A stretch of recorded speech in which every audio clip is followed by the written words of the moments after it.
Welcome to Schweitzer Drive, a podcast where we explore what goes on between the generation of electricity and the light switch.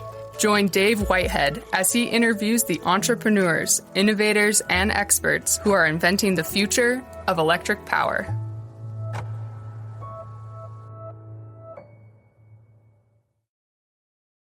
Hi, I'm Dave Whitehead, and welcome to Schweitzer Drive.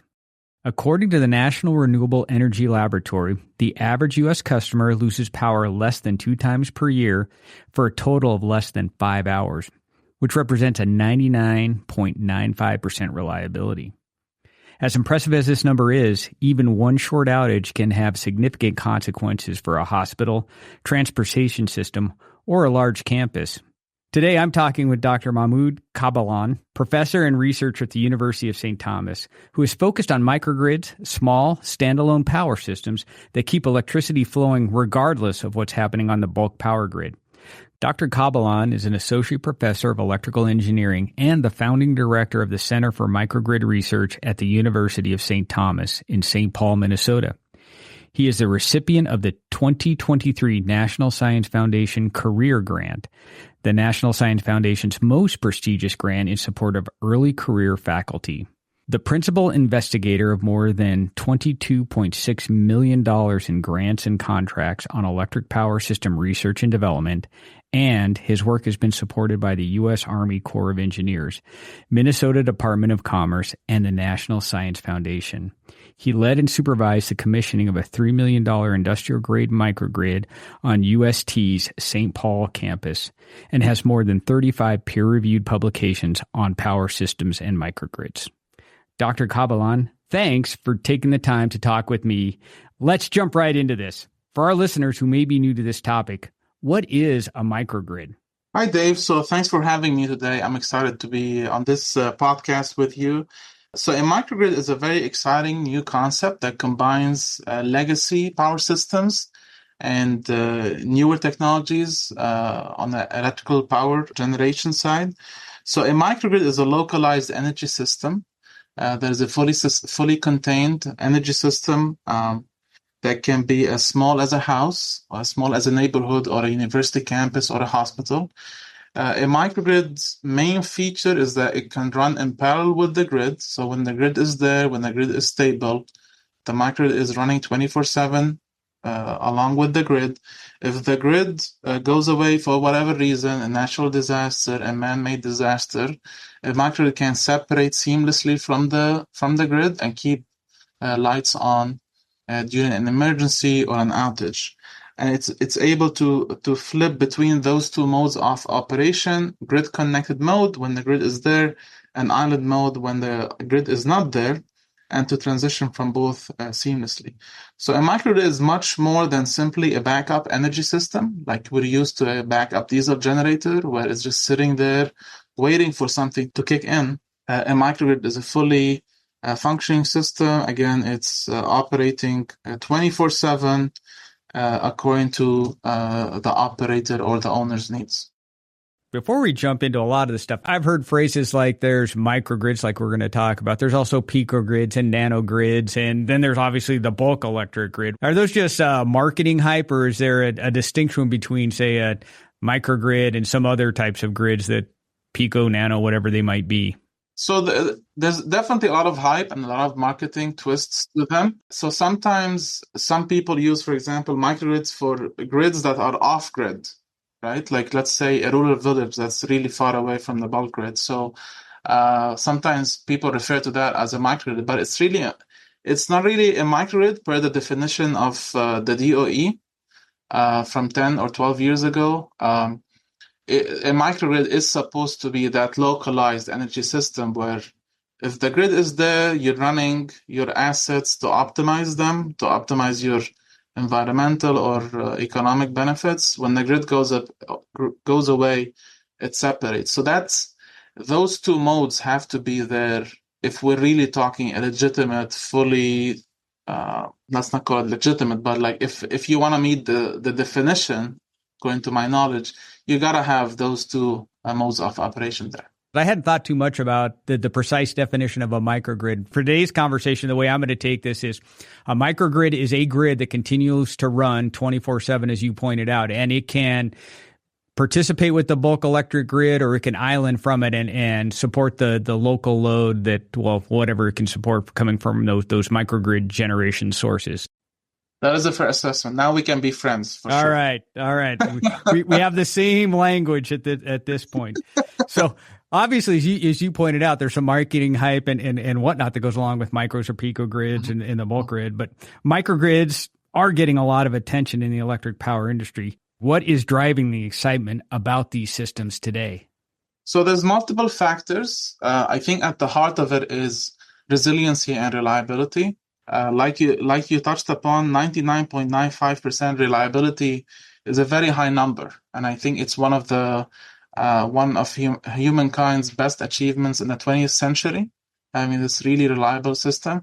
But in some places, 99.95% does not cut it, right? Like in a hospital, in places where national security is a concern, in places where even losing power for 30 seconds could be proven very costly or even catastrophic. In those locations, you gotta be able to localize power, right? So you gotta be able to increase your reliability sometimes to 99.99 or 99.999%, right? So at the heart of it, there's that reliability, that resiliency piece, but also there's that piece of localizing. The more you can localize what you really need, the more you're reliable, the more you're resilient to disasters. And then comes the perspective around climate change, the challenges that the bulk grid now is seeing with those ever-increasing disasters. You bring into it as well the costs of renewable energy that keep going down.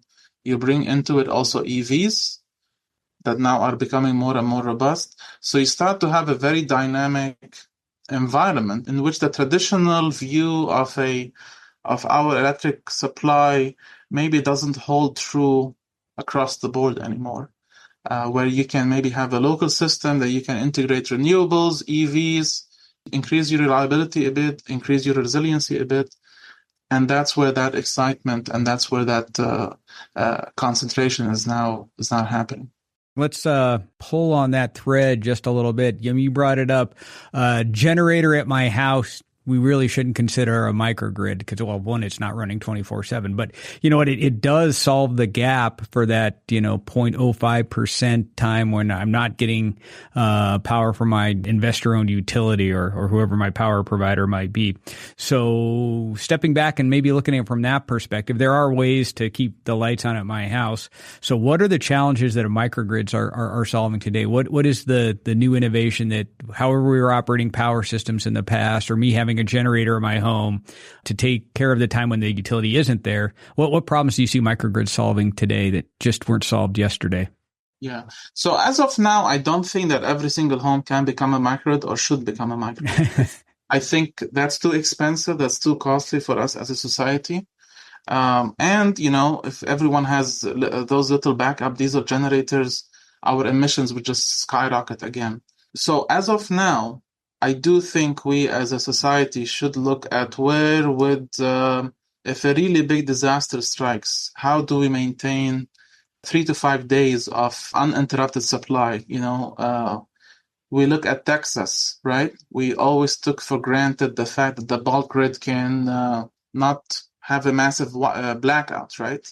If that happens and the grid is away for 5 to 10 days, we got to think about what happens to our emergency responders? What happens to our water supply? What happens to our sewage treatment facilities? What happens to our food, right? So as of now, there are places that simply having a diesel generator backup is probably not good enough, because one of the challenges, for example, when Sandy hit on the East Coast, a lot of those diesel generators were not used for 2, 3, 4 years. So they were just sitting there. Everyone is assuming that they're gonna kick in when you need them. So you don't really know if they're operating. While on assets with a microgrid, since you're using them at least on a weekly basis, you actually know the state of the health and their state, if you can rely on them to kick in when need be. So that's, I think, where it isn't nuanced, but there is just like when, if that black swan event strikes and a lot of your preconceived assumptions are not there, things could start falling like dominoes, Yeah. And a lot of those things, right, you got to understand where your generation sources are coming from, right? Testing your generators on a regular basis is pretty important if you want them to, or ensure that they're working when you need them. One thought came to my mind. What do you think is is there such thing as an optimal sized microgrid? Is it, I don't know, a small city, just a neighborhood? So you're touching upon a very, one of the most crucial challenges for microgrids. How do you make them economically viable right now across the board? And it goes to the fact that right now, we cannot put a price on resiliency. So let me give you an example for a university. If we lose power, our typical response is we tell our students to go home if we lose it for any extended period of time. Now, we as a community of the university, we might be shouldering costs such as ticket prices, driving home, etc., right? But as a university, the university maybe is not seeing that significant of a cost issue because we're not paying for tickets for students to go home or drive home or whatever, right? So how do you internalize those externalities as a business? Because when you're able to do that, you can put a price on resiliency. If I lose power for 1 hour, I might lose $1 million. If I lose power for 6 hours, I'm going to lose X amount of dollars. With that piece missing, that pricing resiliency and pricing reliability, that's still the biggest challenge for microgrids. The Army, for example, wants every single installation to be a microgrid by 2035. Because in facilities like that, even losing power for 30 seconds is unacceptable. So time would tell, but right now the catchphrase sometimes with folks working in the microgrid space is if you've seen one, right? And that's the challenge. Well, all this technology is changing pretty quickly, partly because of the rapid integration of renewables. What are some of the hurdles that must be overcome before this technology be considered mature? On the technical side, I see one of the big challenges is integration. How do you integrate different types of generators, different types of sources? How do you integrate all of them into a package that if you buy, let's say, your batteries from vendor A, and you buy your generator from vendor B, and you buy your solar panels from vendor C, that integration piece typically requires a lot of engineering effort. And until we get to a place where truly it is a plug-and-play system, where you can bring in something connected and it's good to go, I think that will be one of the biggest, the biggest piece is that integration piece. How far do you think we are from a plug-and-play scenario like you described? I think with the attention now, especially on the federal government side, I could see us getting there in 5 to 10 years. That's not too far away. Yeah. At the University of St. Thomas, you have a Center for Microgrid Research, which is one of just a few research and educational facilities in the U.S. focused on microgrids. Will you tell us about the history of the center and some of the research and collaboration being done there? Yeah, we're pretty excited about what we're doing here at St. Thomas. I think we're doing something pretty unique and we have a great story to tell. So we founded the center back in 2019. So we're now just over 5 years old. We currently are working on 3 main projects. One project is supported by the state through the Minnesota Department of Commerce. That project is primarily an infrastructure upgrade project. So we want to expand. We currently have a research and educational microgrid on campus that's fully functional. That's been functional since 2019. That has solar, diesel, and energy storage. So we want to expand that system to connect to 9 buildings on campus and increase our power generation to more than 2 megawatts. So that piece is let's call it the infrastructure upgrade. The industry scale microgrid will be very unique, and we're going to create what's called a network microgrid topology. So in fact, we'll end up with 3 microgrids actually on campus that can connect and disconnect from each other depending on operating conditions. So that will be very exciting to get that done. We're targeting end of 2025 for commissioning now, with all the engineering designs being done and the procurement now happening. The other project is with a partnership with the Army Corps of Engineers, specifically with the Engineer Research and Design Center, or ERDEC. That project started in August 2023. It's a 2-year, $11 million effort with the Army. That has 4 main research thrusts or concentrations. One is advanced microgrid control algorithms development. So we want to develop new microgrid control algorithms, implement them in our microgrid that we have here to showcase their capability. The other piece is that integration challenge. So we are working with the Army on developing what we're calling a communication converter to allow the integration of new and legacy equipment and get us to that plug-and-play feature that we just talked about. We're working on a concept called microgrid on wheels as well. So we want to have electric vehicles become a fully self-sustained energy system where you can roll in an electric vehicle, plug to the installation or to the university campus, and have that bi-directional power feature. And finally, we're working on the cybersecurity piece to make sure that the communication and the controls are cyber secure and allow us to actually increase the resiliency. And last but not least, we're working on a grant from the National Science Foundation, and that includes fundamental research on the stability of microgrid systems.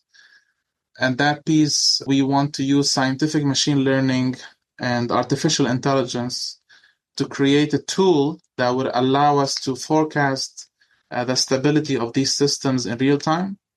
So that's a 5-year, about $500,000 effort that started in January of 2023. With regard to the microgrid you guys have on your campus, what are there any, whether technical or maybe even contractual agreements with the utility on how you connect, how you island? You want to export power to them. Obviously, you want to import power, and can they dispatch your microgrid? What are some of the challenges or things that are working well in that scenario? Yeah, so I'm a power engineer. All right, I love power engineers, but we're trained to be risk averse. Right. So there were challenges for sure with this newer technology. There's that comfort level that comes with communication and making sure that we're talking with our partners at the utilities. So there was a challenge to commission things. There was a challenge to just communicate what this system behaves like and what it looks like. So we currently have a interconnection agreement in place with Xcel Energy, and they've been very supportive about the work that we're doing. From a formal perspective, that interconnection agreement requires us to meet standards, industry standards such as IEEE 1547. Yep.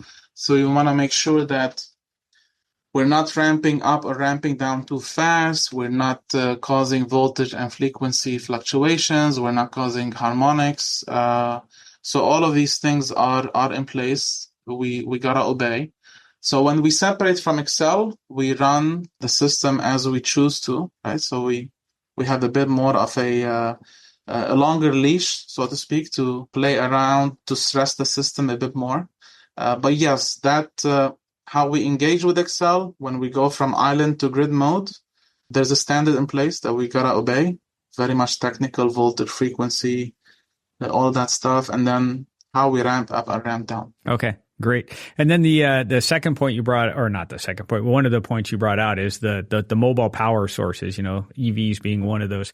I've always been curious, while I'm sure you can use the EV battery to put energy back into the microgrid.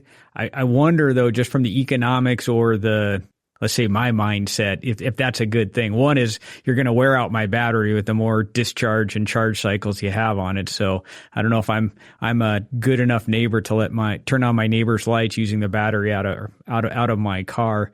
And I don't know, maybe that's it. What do you see the future of that is? Well, I think it's possible. I don't know if people have the appetite for that going forward in the future.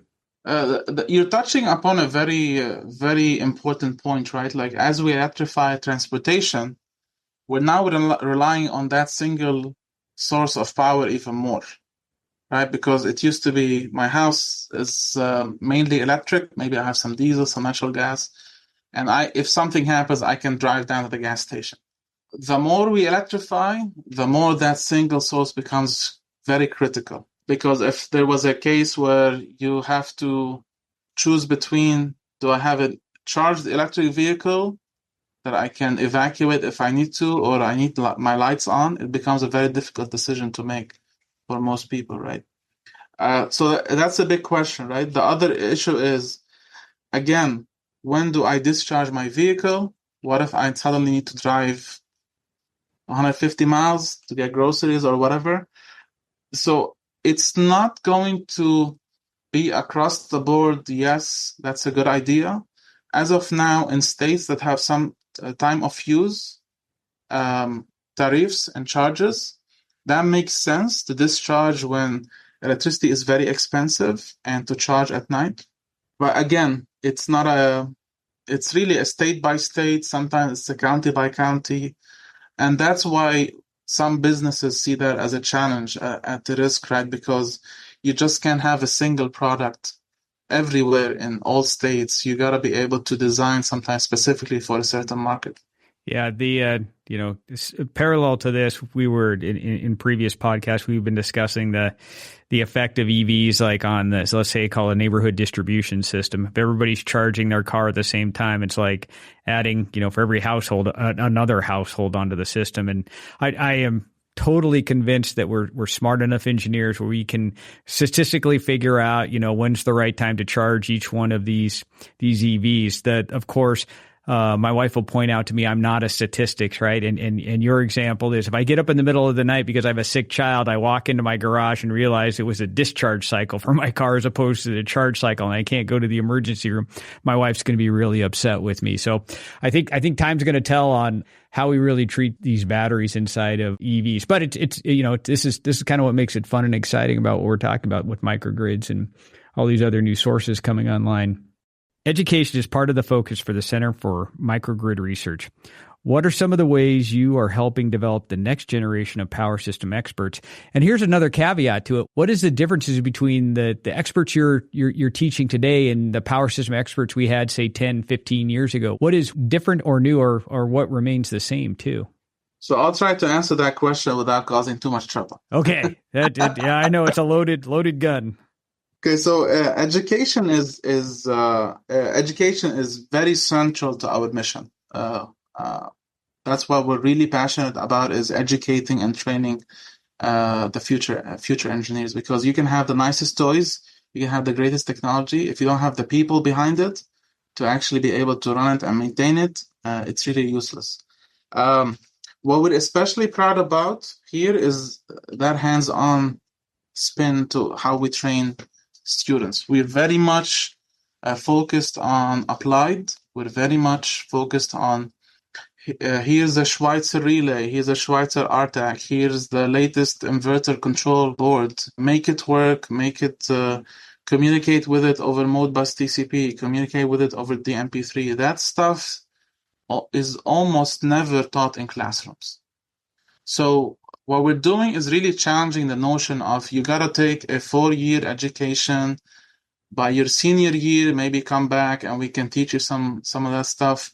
We typically get students as early as freshmen. Their first semester at the university, we bring them in, we teach them how to use an industry-grade relay, we teach them how to use an industry-grade controller, and we ask them to control real devices on the microgrid that we have here. And that really excites that newer generation. They want to feel they are contributing to solving problems. They want to feel that The things that they're working on is not simply theoretical or just out there. It's very much at their fingertips. So that's what we're really passionate about. Again, challenging that notion. Students as early as 17 years old can do it, and people changing careers as you know, in their 40s, they can come in and actually get trained on that experience. What's newer and what's different compared to traditional students or engineers? I think at the heart of it, we are in the midst of a big change in how we see power systems. We actually almost are going in a full circle now. If you look at the history of power systems in the ages of Tesla and Edison, it was very much localized, very much, you know, literally in your basement. Then the grid grew and grew, and we got all accustomed to, by the 50s and the 60s, to this really massive grids. No one sees the power generator anymore because they're really out there. You just see the transmission lines. And now with local power and distributed energy resources becoming more economic, we're kind of now doing that circle again where we're now localizing power again. All that to say is a lot of those preconceived notions and a lot of those theories that have developed for the last 50 to 60, 70 years around power systems is power goes from this point to this point. That's what our textbooks say. One directional, now create your voltage drop equations, blah, blah, blah, and we'll do that stuff. Now power is reversing, and I think we need to be a bit more adaptable in terms of our engineering skills, think a bit differently. Yes, tradition and the way we do things is very important to keep in mind, but also we gotta stay adaptable and open-minded, because that's at the heart of what engineers do. We gotta make solutions to the current challenges humanity is facing. Yeah, and you brought it up a little bit earlier. Power system protection engineers are pretty conservative, and so what we like to design is the most robust, reliable, and we're a little bit of an economist too, and economical at the same time. What has you the most excited about microgrids? If there's one thing that is just transformational or really gets you excited, what would that be? So there's a couple of things that really excite me about this field, right? And I like to split them into two different buckets. Number one is improving reliability of power systems, and another bucket is actually providing power where it's actually does not currently exist, right? So in terms of North America market, I'm really excited about localizing energy systems, ensuring that our most critical urban facilities are robust, reliable, that in case of an emergency, things can go smoother than in case of just everything falling apart. So I'm pretty excited about that challenge of integration, the challenge of revisiting some of those theories that we've held so dear for 70, 80 years, revisiting those, see how those can be adapted, changed for the next 30 to 50 years of this technology. I'm pretty excited about that. The other piece of it is we sometimes forget that although we have extremely reliable electricity here, we have 8 billion people on this planet. Around 2 to 3 billion of them have no electricity. So it's how do you bring electricity to the last 2 billion people, right? Without waiting 70 to 80 years for the grid to expand, to get those transmission lines into those villages and facilities. So a lot of the things that I believe, a lot of the things that will develop for the increasing the reliability to the 99.99%, a lot of those technologies can be and should be adapted to allow people access to electricity. It's a very, very much a foundational piece to human life right now. Having electrical power, it really changes. It's an enabling technology that everyone should be able to access, in addition to having internet access. So those two things, those two big buckets of things that I'm working on that are really exciting to me. That's great. And now, if I had to ask you to pull out your crystal ball, where do you see microgrids or these similar technologies, say, in 20 years? Whenever I'm asked that question, I remember the quote from Yogi Berra. He said, "It's hard to make predictions, especially about the future." I love that quote. Yeah. So if I were to hold my crystal ball, I definitely see a couple of trends driving this. One is distributed energy resources, their prices steadily dropping. Electric vehicles with their massive batteries also taking hold and becoming more and more available. And I think those two technologies at some point will intersect price-wise to make similar technologies household names, just like we have refrigerators or ovens or microwaves. If those price curves hold for the next 10 to 15 years, it will be a bit unusual to see any new home without solar panels on the rooftop, a small battery, and with an EV. And I think that would be a pretty significant shift on how we consume and interact with electricity. Here's my take on it. I'll pull out my crystal ball. I think there's a big future for, say, SMRs and other technologies like that. And I think that's where we end up in pick 50 years. I'll go way out there. But now you got to talk from between now and then. How do you get there? I think there's going to be, the integration of renewables. I think they play a source. I think some of our carbon generating fuels, they'll figure out how to make those cleaner so we're better for the environment. I keep coming back to my mom analogy. Having a battery in her basement or solar panels I think that's probably too complex. Me, the geeky engineer, sure, this is going to be great, right? Because I'd want to watch watts flowing out of my batteries or into my batteries all day long. But I think my mom just wants to come home, hit the light switch, the lights come on, and she doesn't think about it. We're all doing a lot of stuff on our own homes. I think where we end up just from an ease of maintenance and who manages what is like grid scale type things, whether it's batteries or other things. Let a utility who really understands building out these things manage that, whether it's at a local level or maybe even at a bigger level like a transmission. So it's going to be interesting to see how all these things play out in 20 years or so on what done looks like for the electric power system. It's really exciting, which means I'll have to have you back on 20 years, right, to see where we have ended up. And we play back those this recording and we see what worked. But I agree with you. I think it's super exciting times. I think there has to be a technology that we develop that gives us clean, affordable power 24/7. Solar and wind will definitely be there, but I don't think they're going to be it by themselves. Batteries are fantastic. For 4 hours. Yes, exactly. Once you cross that 8 to 12 hours, it's not going to look great financially. So I totally agree with you about the fact that, so if we can figure out fusion, that's going to be fantastic. Wouldn't that be great? Yeah, just controlling a sun on this planet, that's fantastic. But I do agree with you that there has to be a technology that is sustainable, that is easy to use, and that's reliable. Yeah. And in our homes, you touched perfectly on it. It has to be easy enough for a grandma to use it. Yep. If I'm going to put it in and you need me to run an optimization app or whatever, that's just simply not going to cut it, right? It needs to be something that you have it there, it's doing its job, and you completely forget about it. Well, thank you very much. This is a great discussion. A lot, like we talked about, a lot of interest in microgrids and their applications in our lives, and certainly in the next few years ahead of us too. That where we're going to see them, where they're going to show up, and how they're going to help us go from 99.95% reliability to 99 and put 12 nines after it, so that the lights are always on every time we need it.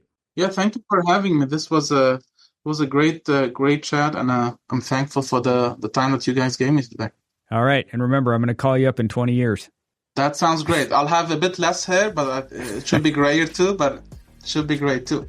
All right, have a great day. Thanks very much. All right, thank you guys. Thank you for stopping by Schweitzer Drive. Join us again as we learn about, explore, and celebrate electric power. For more information about the show, please visit selinc.com/Schweitzer Drive.